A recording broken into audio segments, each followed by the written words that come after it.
Welcome sa Dries TV. Kung interesado ka sa ganitong news, huwag kalimutang isubscribe ang ating YouTube channel. Maraming salamat! Welcome back again sa ating YouTube channel mga kakimpaw. And sa update natin ito, ang pag-uusapan natin ay tungkol sa mga importanteng kaganapan kina Kim and syempre kay Paolo Avellino.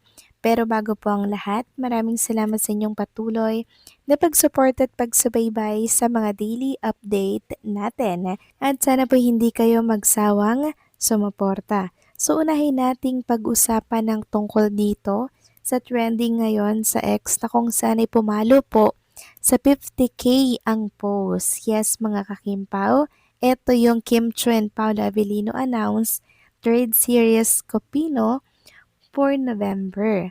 Sabi nga dito, people are still actively and visibly talking about it, right? Kimpaw yan. Around 50K ang post mga kakimpaw sa hashtag lang na yan. Samantalang next topic naman, pag-usapan naman natin ang tungkol dito sa ginawang pagkukumpara lang naman ng isang netizen kay Kim Chu at kay Janine Gutierrez. Binahagi po ito sa isang Kimpaw community. Sabi dito, hindi na naman tantanan ng mga bashers ang ating reyna na si Kim Chu. Pilit sinisiraan pero hindi nila mahihila pababa si Kim.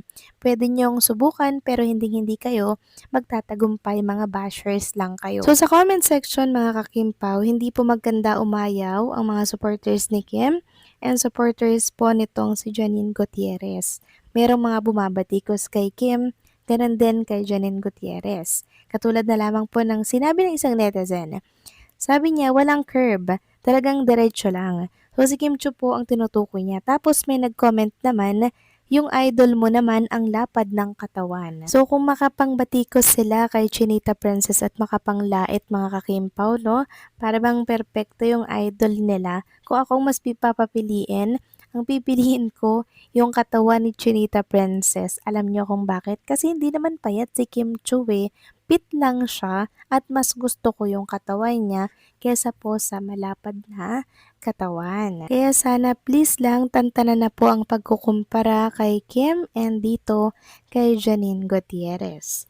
Samantalang next topic naman, pag-usapan naman natin ang write-ups per Kim and Paolo mula po yan sa Abante. Sabi nga dito, Paolo pakilig sa 4th year nila ni Kim. Kilig-kiligan ng mga fanay ng Kim Pao Love Team dahil sa pinost ni Paolo Avellino sa kanyang Instagram account. Kahit may kinalaman naman sa isa nilang endorsement ni Kim Chu ang post ni Paolo, aba, sobrang kinakiligan pa rin yon ng kanilang mga fanay. Part kasi ng post ni Paolo, grabe 4 years na pala ngayon 2026 na, mas kabisado na namin ang isa't isa.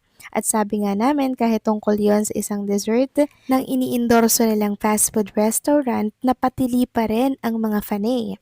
Ang bilis daw talaga ng panahon at naka 4 years na nga ang Kim Pao Love Team. Syempre, sabi pa ng Kim Pao fans, sana ay mas kiligin pa sila sa susunod na ipopost ni Paolo tungkol sa kanila ni Kim Bongga. Anyway, excited na rin ang mga fanay sa bagong serye ng Kim Pao na unang mapapanood sa Prime streaming app. Natuwa nga ang mga fanay nang magsama sina Kim Chu at Paolo sa lunch ng Prime sa serye na yon. Actually, hindi lang po natuwa mga kakimpaw dahil super excited sila at trending lang naman sa lahat ng social media itong Copino na pagbibidahan ni Kim and Paolo Avellino sa Prime Video PH na mapapanood by November. Yung iba mga eksena po doon ay isushoot sa Korea. Kaya I think sobrang ganda at patok na patok ito sa masa.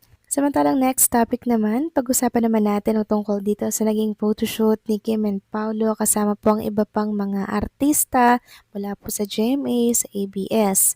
So maraming nagsasabi na super expensive tingnan nga naman ni Kim and Paolo Avellino sa picture na to dahil sila po ang pinakang center mga kakimpaw. Kung baga talagang pinapahalagahan po ng Prime Video PH si Kim and Paolo dahil ito pong tambalan na to ang nagpapasok sa kanila ng sobrang laking halaga pagdating sa mga show na mula po kay Kim and Paolo. Kaya naman muli pong binigyan ng project ng Prime Video Philippines si Kim and Paolo para muli pong magpamalas ng kakaibang kilig sa mga viewers sa Prime Video. Kaya talaga namang iingatan si Kim and Paolo at haalagaan ng Prime Video. Samantalang next topic naman, pag-usapan naman natin ang tungkol dito sa usapin po sa tahanan ni Kim and Paolo. Ano ba yung tahanan ni Kim and Paolo? 'Di ba po yung network nila na ABS-CBN na kung saan ay gusto po pala itong ipasara ng isa sa mga may-ari po ng naturang network. Sabi nga dito sa post ng Kapamilya Online World, parang hindi pamilya. ABS-CBN muntik ipasara ni Federico Piqui Lopez at tanggalan ng trabaho ang 4,000 employees. Isang malaking balitang ibinahagi ng Insider PH ngayong araw. Ito ay ang pag-amin ni dating ABS-CBN Chairman Gabby Lopez na nag-propose umano ang pinsan nitong si Federico Piqui Lopez, ang chairman at CEO ng Lopez Groups, na i-shutdown o tuluyan ng isara ang ABS-CBN. Imbis tulungan dahil rin sa pagkawala nito ng prangkisa, agad umano itong tinutulan ng majority ng pamilya Lopez. Kabilang na si Gabby Lopez at hindi umano kaya-aya ang naturang plano, lalo pat mahigit sa 4,000 ang empleyadong maaaring mawala ng trabaho. Sa tulong ng pagkakaisa ng ilang miyembro ng Lopez family, hindi nagtagumpay sa kanilang balak si Piqui. Sa kasalukuyan ay surviving at thriving ang ABS-CBN, patunay dito ang kabi-kabilang collab sa ibang kumpanya at patuloy na paglago ng revenue sa pagdaan ng ilang buwan. Inaasahang magiging profitable na muli ang kumpanya sa mga susunod na buwan dahil sa magandang nangyayari ngayon. So nakakaloka po ang revelasyong to mga kakimpaw, 'di ba?